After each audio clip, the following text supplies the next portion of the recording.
નમસ્કાર, એશિયાના સૌથી જૂના અખબાર મુંબઈ સમાચારના ડિજિટલ પ્લેટફોર્મ પર હું છું આપની સાથે મૈત્રી। ચાલો નજર કરીએ આજના મહત્વના સમાચાર પર।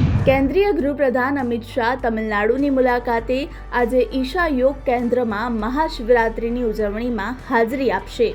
પ્રયાગરાજ મહાકુંભમાં મુખ્યપ્રધાન યોગી આદિત્યનાથે મહાશિવરાત્રિ પર ત્રિવેણી સંગમ પહોંચેલા ભક્તોને અભિનંદન આપ્યા। મહાકુંભના અંતિમ સ્નાનમાં ભાગ લેનારા ભક્તો પર હેલિકોપ્ટર દ્વારા ફૂલોની વર્ષા કરવામાં આવી। ઇન્ડોનેશિયામાં ભૂકંપના આંચકા અનુભવાયા, જેની તીવ્રતા રિક્ટર સ્કેલ પર 6.1 નોંધાઈ। વારાણસીમાં મહાશિવરાત્રિ પર કાશી વિશ્વનાથ મંદિર 36 કલાક માટે ખુલ્લું રાખવામાં આવશે।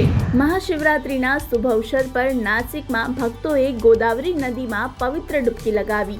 તેલંગાણા સરકારે શાળાઓમાં તેલુગુને ફરજિયાત વિષય બનાવવાનો આદેશ જારી કર્યો। બિહાર વિધાનસભાના બજેટ સત્ર પહેલા મંત્રીમંડળનું વિસ્તરણ થવાની શક્યતા। પ્રવાસન સ્થળ ગુલમર્ગમાં ઘણા સમય બાદ હિમવર્ષા થઈ। આવા જ ઇન્ફોર્મેટિવ વિડીયોઝ માટે આપ જોડાયેલા રહો મુંબઈ સમાચારના ડિજિટલ પ્લેટફોર્મ સાથે।